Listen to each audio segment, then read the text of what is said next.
Oke Kak, mungkin untuk pertanyaan berikutnya gitu, apakah ada gitu Kak, sebuah amalan yang paling utama yang kita kerjakan dalam bulan puasa Ramadan ini? Kan ada banyak gitu kan amalan-amalan Kak, baik itu amalan dari sunah-sunah maupun yang wajib gitu kan. Nah, kira-kira ada nggak Kak amalan yang paling utama gitu? Paling utama di antara sekian banyaknya amalan-amalan yang ada gitu Kak. Baik, saya jawab ya. Amalan yang Paling baik, utama? yang paling utama kan kalau di bulan Ramadan itu menurut saya puasa ya, Iya. puasa itu sendiri. Karena sesuai kata Nabi itu man shoma ramadhana imanan wa ihtisaban ghufira lahu ma taqaddama min dzambi. Barang siapa yang berpuasa di bulan Ramadan dengan penuh keimanan dan keikhlasan, maka Allah akan mengampuni dosa mereka yang telah lalu. Dan menariknya ketika kita lihat sejarah puasa ini, ternyata puasa ini tidak hanya diwajibkan kepada hanya Nabi Muhammad. Ternyata nabi-nabi sebelumnya juga diperintahkan Allah untuk berpuasa. Jika kita melihat tafsir di dalam Quran surah Al-Baqarah 183 itu Pak, kata-kata di situ menggunakan ya ayyuhalladzina amanu kutiba alaikumusiyam. Wahai orang-orang beriman, kutiba itu menggunakan fi'il madi Kak. Fi'il madi yakni menunjukkan perintah itu sudah diperintahkan kepada orang sebelum Nabi Muhammad. Dan ternyata jika ditelusuri sejarahnya, nabi-nabi sebelumnya pun berpuasa. Nabi Daud berpuasa. Bahkan kata Nabi, puasa yang paling baik itu puasa Nabi Daud. Bagaimana puasa Nabi Daud itu? Yakni sehari berpuasa, sehari berbuka. Tapi kalau puasa Nabi Daud ini saya rasa saya pun tak sanggup ya kalau sudah sepanjang tahun. Iya. Lalu ketika dilihat juga Nabi Ibrahim berpuasa, Nabi Adam berpuasa. Namun puasa Nabi Adam ini bukan menahan dari makan dan minum, tapi puasa Nabi Adam jika dilihat dalam tafsiran Al-Baqarah di awal-awal surahnya, ternyata Nabi Adam ini berpuasa untuk menahan dirinya dan istrinya untuk tidak mendekati pohon yang dinamakan pohon khuldi itu, Pak. Kata Tuhan itu kan wala taqrabu hazihi syajarah. Wahai Adam, seluruh fasilitas yang ada di surga saya halalkan untukmu dan istrimu. Tapi kata Tuhan, jangan engkau mendekati pohon itu. Nah, disinilah Kak letak rayuan seorang perempuan. Ternyata Nabi Adam diusir dari surga, penyebabnya adalah perempuan, Kak. Perempuan lagi gitu kan, Saking Kak. besarnya pengaruh perempuan terhadap kehidupan. Ketika dilihat itu, kata Nabi Adam bilang kepada istrinya Siti Hawa, Tuhan itu melarang untuk mendekati pohon itu. Namun Siti Hawa karena seorang perempuan juga penasarannya tinggi, gitu. tergantung moodnya. Ketika itu mood Siti Hawa itu sangat menggebu-gebu. Sangat Dia tinggi. bilang kepada suaminya, abang, kata Siti Hawa kan, ini ibaratnya Nabi Adam bicaranya pakai bahasa taling kan. Ya, Kak. Diimplementasikan gitu. Lalu kata Siti Hawa, mengapa sih bang kita nggak boleh dekat pohon itu? Kan itu semua fasilitas sudah diperbolehkan di surga. Lalu kata Nabi Adam, saya nggak tahu, pokoknya Tuhan sudah melarang, maka tidak boleh. Namun karena rayuan dari perempuan, ternyata Adam pun lemah dengan rayuan Siti Hawa. Akhirnya mereka tidak hanya melanggar perintah kata Tuhan wala taqrabu hazihi syajarah, jangan engkau mendekati pohon itu, tapi malahan Nabi Adam dan Siti Hawa memakan buah tersebut, Kak. Jadi inilah yang menjadi latar belakang Nabi Adam dan Siti Hawa itu diusir oleh Allah dari surga. Lalu pertanyaan kita, seandainya jika Nabi Adam dan Siti Hawa tidak diusir dari surga, berarti kita sekarang di surga ya?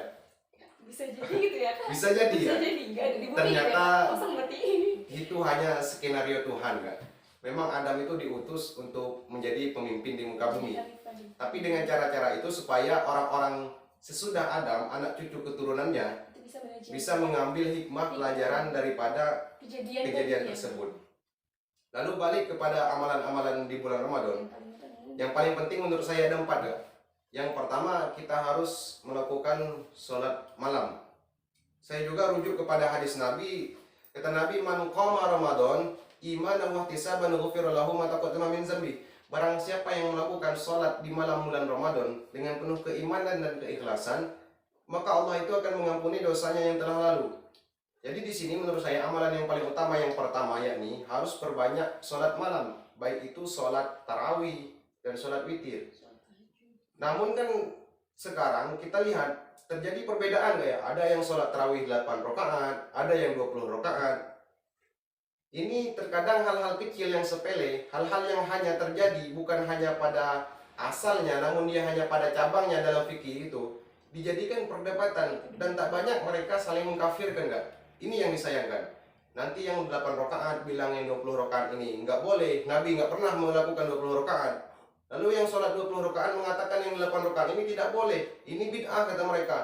Hati-hati ketika kita berbicara saudara seiman kita bid'ah, pelaku bid'ah, sama dengan kita mengatakan saudara kita itu penghuni neraka. Karena hakikat bid'ah itu kata Nabi kullu bid'atin dolalah wa kullu dolalatin finnar. Setiap yang bid'ah mengada-ngada itu adalah sesat dan setiap sesat itu tempatnya di neraka. Ketika kita mengatakan saudara kita, hai pelaku bid'ah, mereka melakukan bid'ah, kemungkaran, maka sama dengan kita mengatakan saudara seiman, seakidah dan sekeyakinan kita, mereka itu penghuni neraka, Kak. Itu kan berarti kita sombong mengatakan orang penghuni neraka. Sedangkan kita surga pun belum jelas, ya. Belum ada terjamin. Jadi di sholat sunnah ini terjadi perbedaan dan jangan sampai ketika hanya beda rakaat. Begitupun dengan sholat subuh misalnya, Kak. Ada orang subuh pakai kunut, ada yang tidak pakai kunut. Lalu mereka berdua ini saling pecah. Jangan sampai hal-hal sepele ini memecahkan asal daripada sholat itu. Yang pakai kunut itu sholat subuh baik, yang nggak pakai kunut juga baik. Yang tidak baik kan yang nggak sholat subuh, Kak. Begitu. Betul, Kak. Sangat luar biasa tuh. Begitu juga misalnya di kampus, maaf kayak misalnya ada mahasiswi, satu pakai jilbab, satu pakai cadar. Yang pakai jilbab mengatakan pakai cadar, kata dia, yang pakai cadar ini Islam radikal lah, rasisme lah. Lalu yang pakai cadar ini mengatakan yang pakai jilbab, kalian itu nggak Islami. Kan yang pakai cadar baik, kan? Yang tidak pakai cadar, yang pakai jilbab juga baik. Yang tidak baik kan yang tidak pakai baju dan celana, kan? Begitu kan? Kalau secara logika gitu ya, Kak. Jadi jangan sampai hal-hal sepele itu bisa memecah. Karena kata Nabi itu ketika orang sudah melakukan sholat berjamaah, setan itu akan berputus asa menggoda manusia. Asyaitonu qad ya'isa kata Nabi, ya. Setan itu akan berputus asa menggoda manusia ketika manusia sudah melakukan sholat berjamaah, mereka melakukan amalan-amalan secara berjamaah. Tapi di ujung hadis ini kata Nabi walakin fit tahris, tapi tanamkanlah permusuhan dalam hati setiap manusia. Jangan sampai perkara-perkara yang hanya terjadi pada furu'iyah memecahkan perkara pada asalnya. Jangan sampai saling menyalahkan dan maaf, jangan sampai saling mengkafirkan. Nauzubillah.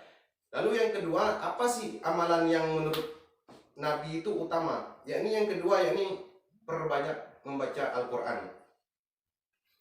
Karena ketika kita membaca Al-Quran, maka setiap huruf itu akan diberikan 10 kebaikan. Apalagi ini momentumnya di bulan Ramadan.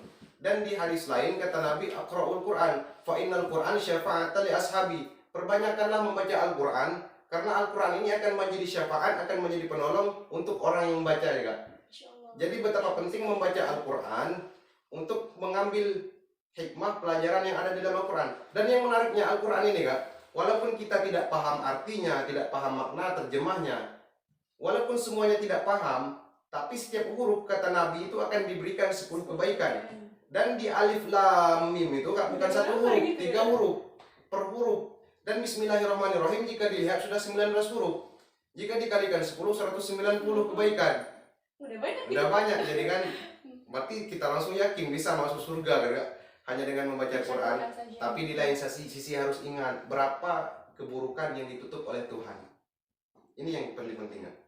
Karena orang masih bisa, seperti saya masih bisa berbicara di sini, kakak bisa masih berbicara di sini. Bukan karena amalan kita itu banyak, Kak. Namun karena Tuhan itu masih menutup aib manusia. Andaikan satu keburukan saja dibalas Tuhan langsung misalnya, Kak. Nggak kebayang gitu, Kak, ya. Bakal ngejauhin gitu semua orang dengan kita. Itulah luar biasanya Tuhan itu, Kak. Diberikan walaupun 100 keburukan kita bawa kepada Tuhan, maka Tuhan itu akan mengambil kita, menolong kita dengan 1000 kebaikan, Kak.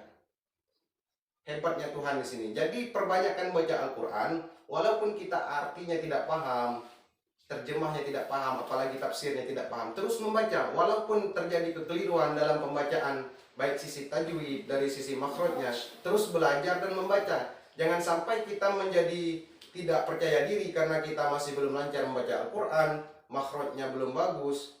Ya udahlah, kita nggak usah baca Al-Quran, takut salah. Ini yang kelirunya. Sama misalnya kita bersedekah, ya. Tapi karena di sedekah ini kita terasa riak ketika bersedekah, saya bisa bersedekah 100 ribu, kan. Tapi dalam hati itu selalu ketika bersedekah kita itu punya sifat riak, tinggi hati, kan. Jadi karena riak ini timbul asumsi kita, ya nggak usah bersedekah karena riak. Ini yang kelirunya. Lebih baik kita bersedekah karena riak daripada tidak bersedekah karena ikhlas, kan. Karena amalan itu sering dilakukan setiap hari, keikhlasan itu bisa dipupuk dari perbuatan yang sering dilakukan. Tak bisa sekali kita bersedekah langsung ikhlas, Kak. Itu tidak bisa. Karena ini berhubungan dengan hati. Dengan hati. Keikhlasan itu Gitu ya, kita Kak. dan Tuhan yang tahu, Kak. Bukan misal kita berkata, ini 100.000, saya ikhlas Saya lillahi ikhlas. ta'ala. Itu salah, Kak. Belum Salah tentu gitu, tupoksinya. Karena ini sumber ikhlas itu di dalam hati, ya. Lalu yang selanjutnya yakni perbanyakkan sedekah di bulan Ramadan. Karena ada ayat Al-Quran itu menarik menurut saya untuk dilihat sisi tafsirannya. Di dalam Quran itu Tuhan itu berkata, "Fayaqulu Rabbi laula akhortani ila ajalin qarib," kata Tuhan. Mereka berkata, penduduk neraka, penduduk surga kala itu berkata, "Wahai Tuhan, andaikan kami diberi kesempatan untuk hidup sebentar." Kata Tuhan, lalu Tuhan bertanya, andaikan kalian diberikan kesempatan untuk hidup sebentar, apa yang kalian lakukan? Kata Allah. Mereka tidak menjawab, kami akan berpuasa, kami akan berzakat, kami akan berhaji. Tapi mereka menjawab, fa'asaddaqo, kami akan bersedekah, wa akum minas sholihin, dan kami akan berdiri di tengah-tengah orang yang soleh. Jadi sedekah ini sangat penting, ya. Dan di hadis lain disebutkan, ittaqin nar walau bisyikki tamroh, takutlah kepada api neraka walau hanya dengan sebutir kurma. Saking luar biasanya sedekah. Dan ada hadis mengatakan bahwa siapa yang memberi makan orang berbuka ketika bulan Ramadan, pahalanya sama dengan berpuasa seharian penuh. Namun dalil ini tidak boleh, Kak, kita lihat dan kita maknai secara kontekstual. Nanti kalau kita maknai secara kontekstual hadis ini, dalam artian kita kasih makan orang, kita nggak usah berpuasa. Gitu Kan pahalanya sama. Ini yang tidak boleh. Jangan sampai kita mencari pembenaran bukan mencari kebenaran, Kak. Sekarang kan banyak mahasiswa, maaf kan, mereka menggunakan ayat Al-Quran, menggunakan dalil-dalil di hadis, dan pendapat-pendapat ulama, bukan mencari kebenaran, tapi mereka mencari pembenaran untuk membenarkan perbuatan yang mereka lakukan. Ini sering banyak terjadi, Kak. Iya betul, Kak. Padahal ini salah. Gitu kan? Menggunakan dalil-dalil Al-Quran, dan yang lebih hebatnya, mohon maaf kan, mereka terkadang menabrakkan antara satu hadis dengan hadis lain, menabrakkan satu hadis yang berlawanan dengan hadis lain, antara ayat Quran yang satu dengan ayat Quran lain. Padahal di Al-Quran itu ada makna-makna tersirat, bukan makna tersurat. Ada memang ayat-ayat yang mengatakan makna-makna tersurat langsung dia. Namun ada makna-makna tersirat yang mana makna itu harus ditafsirkan terlebih dahulu, baru kita bisa melihat arti dari ayat Al-Quran tersebut. Jadi yang ketiga tadi, perbanyakkan sedekah. Lalu yang keempat, perbanyak berbuat baik kepada orang tua. Jangan sampai kita lalai dengan orang tua, kita acuh tak acuh. Tapi kan timbul pertanyaan, kami kan masih kuliah, bagaimana cara kami berbuat baik pada orang tua? Kan begitu kan, kami masih menjadi beban keluarga misalnya. Lalu bagaimana berbuat baik? Ternyata berbuat baik itu tidak hanya bisa diukur dengan materi saja, kan? Ada kebaikan-kebaikan. Terkadang kebaikan itu kecil di mata kita, namun di mata orang tua itu sangat besar, sangat berharga.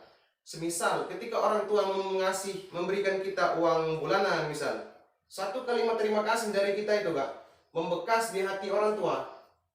Itu yang hebatnya. Dan jangan sampai karena cacian kecil juga membekas di hati orang tua. Karena kata Nabi itu, ridho orang tua itu ridho Tuhan, Kak. Iya, Kak, betul. Banyak orang-orang yang taat kepada Tuhannya, tapi karena durhaka kepada orang tuanya. Misal kita lihat di dalam sejarah itu kan, ada seorang sahabat yang bernama Alqamah itu. Sahabat Nabi, ahli ibadah dia. Suatu ketika Alqamah ini sedang sholatnya sholat sunnah. Karena dia ahli ibadah, lalu datang ibunya ingin menjenguk. Diketuklah ibunya pintu sampai 3 kali. Assalamualaikum, kata ibunya. Nggak ada yang sahutan dari anaknya.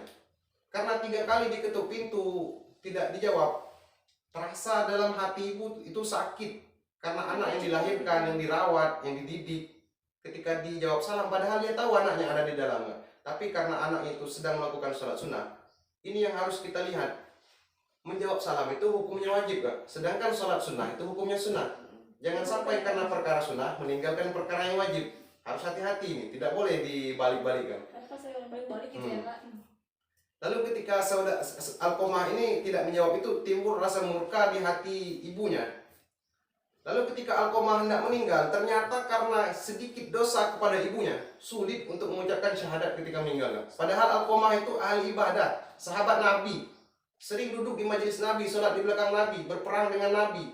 Tapi karena sedikit kesalahan menyakiti hati orang tuanya, sulit untuk mengucapkan syahadat ketika hendak wafat. Lalu ketika itu dipanggillah Rasulullah supaya membimbing Alqamah. Bahkan Rasulullah yang membimbing untuk syahadat tidak bisa. Karena tadi ya kan. Terkunci, terpaku mulutnya karena dosa kepada ibunya walaupun sedikit. Lalu kata Nabi di cerita itu, panggil ibunya, kata Nabi. Dipanggillah ibu Alqamah. Wahai ibu, kata Nabi, apa dosa yang dilakukan anakmu sehingga engkau tak memaafkannya? Kata ibunya, saya pernah datang kepada Alqamah, padahal dia ada di dalam dan dia sedang melaksanakan sholat sunnah. Namun karena tidak menjawab salam saya 3 kali, saya merasa sakit hati ya Rasul, kata ibunya. Lalu lama Nabi berpikir, ibu ini tidak akan memaafkan dosa anak ini. Tapi karena Nabi itu salah satu sifat yang dimiliki Nabi itu yakni cerdas. Nabi itu memiliki akal yang sangat luar biasa. Lalu kata Nabi, baik bu, kata Nabi, kalau ibu tidak mau memaafkan anak ibu, daripada anak ibu ini tersiksa ketika sakaratul maut, tak bisa mengucapkan syahadat, lebih baik kita bakar anak ini, kata Nabi. Nabi ngasih opsi gitu. Nabi ngasih opsi seperti itu, Kak. Dalam tanda kutip kan radikal Nabi. Iya, kan, betul, ya? Kak. Tapi inilah Nabi itu cerdas dan Nabi bisa melihat sesuatu yang akan terjadi ke depannya. Masa depan gitu. Jadi ketika Nabi perintahkan sudah dikumpulkan kayu bakar, kata Nabi, bakarlah Alqamah ini daripada dia tersiksa ketika sakaratul maut. Lalu inilah nurani seorang ibu. Datang. Walaupun dosa anaknya yang besar kepada dia, nurani seorang ibu itu mereka akan memaafkan anaknya. Ini juga bukan seorang ibu, Kak. Bukan hanya manusia. Gajah yang besar pun, Kak. Induk gajah yang besar pun tak pernah menginjak anaknya yang masih kecil. Begitupun dengan harimau. Harimau kan memakan daging, ganas. Tapi tak pernah harimau itu memakan anaknya yang masih baru lahir, Kak. Inilah kuasa Tuhan. Masya Allah. Di dalam hati, ternyata jika dilihat, di dalam hati itu ada sesuatu yang kecil, Kak. Kalau di dalam istilah sains itu yang paling kecil adalah atom, maka di dalam hati itu yang namanya yang paling kecil yakni nurani. Lalu ketika nurani ini tidak dimiliki manusia, maka manusia itu dalam Al-Quran dikatakan ulaika kal an'am. Mereka itu seperti binatang, kata Allah. Balhum adul, atau lebih parah daripada binatang. Mengapa? Karena nurani ini sudah hilang di hati manusia. Lihat kasus-kasus yang terjadi sekarang. Berapa banyak orang tua yang membunuh anaknya? Betul, Kak. Berapa banyak anak yang membunuh orang tuanya? Berapa banyak ayah kandung yang Ya maaf istilahnya. mencabuli anaknya, mengotori anaknya? Ini karena mereka sudah tidak ada nurani. Maka Al-Quran mengatakan mereka ini seperti binatang, balhum adul, bahkan lebih rendah daripada, lebih hina daripada binatang. Jadi yang keempat tadi, harus sering berbuat baik kepada orang tua. Dan pesan saya kepada rekan-rekan mahasiswa, jika kita masih belum bisa membahagiakan orang tua, kita masih menjadi beban keluarga, paling tidak jangan sampai kita memberikan beban lebih kepada orang tua. Menyengsarakan gitu kan. Menyengsarakan. Sudah misal dikasih uang 1 juta untuk sebulan ini, karena kita merasa kurang meminta kepada orang tua. Jangan sampai hal-hal ini terjadi. Selama kita masih meminta kepada orang tua, dalam artian bulanan kita masih minta, untuk jajan kita masih minta, jangan sampai kita melebih-lebihkan. Dan bahkan banyak, Kak, saya menemukan kasus-kasus. Ini juga ada mahasiswa kita, mereka terkadang mengakali orang tuanya untuk beli laptop, beli buku. Nauzubillah ini, Kak, orang tua diakali. Dan yang lebih parah untuk rekan-rekan, ini khususnya yang misalnya yang merokok. Orang tua ngasih uang untuk beli buku, beli makan, kita beli rokok, Kak. Ini zalim, Kak. Tidak menempatkan sesuatu pada tempatnya. Ketika kita mengutip pendapat Majelis Ulama Indonesia, ternyata ada 4 golongan yang haram untuk merokok, Kak. Yang pertama itu ibu-ibu hamil, ibu-ibu menyusui, orang tua yang renta, yang sakit-sakitan, orang tua renta yang sudah tua. Dan yang terakhir ternyata ada kriteria yang diharamkan untuk merokok, yakni para anak-anak muda. Mereka belum bisa bekerja dan orang tuanya belum meridhoi mereka untuk merokok. Lalu uang yang diberikan untuk membeli buku, membeli keperluan kuliah, diberikan untuk rokok. Hati-hati, ini zalim, sama dengan kalian membunuh orang tua secara perlahan. Nauzubillah ini, Kak. Jadi dari uraian tadi dapat saya ambil dari pertanyaan yang terakhir, ya, pertanyaan ini tadi, Kak, ya. Jadi amalan-amalan yang bisa dikerjakan di bulan Ramadan, yang pertama kan puasa itu sendiri. Yang kedua, perbanyakkan sholat malam, Kak. Yang ketiga tadi perbanyak membaca Al-Quran. Yang keempat ada namanya perbanyakkan sedekah kepada sesama. Dan yang terakhir tadi Berbuat baik kepada orang tua. perbanyaklah berbuat baik kepada orang tua. Mungkin itu gak dari pertanyaan tadi. Kalau saya minta maaf kalau misal dari antara pertanyaan dan jawaban tadi kurang berkenan misal kayak ini menurut saya dan saya mengutip beberapa sumber referensi dari hadis Nabi. Mungkin begitu, Pak. Oke, baik Sobat Dikti. Nah, jadi kalau kita berbicara mengenai amalan itu sebenarnya ada banyak gitu. Kita nggak bisa berfokuskan pada amalan paling utama.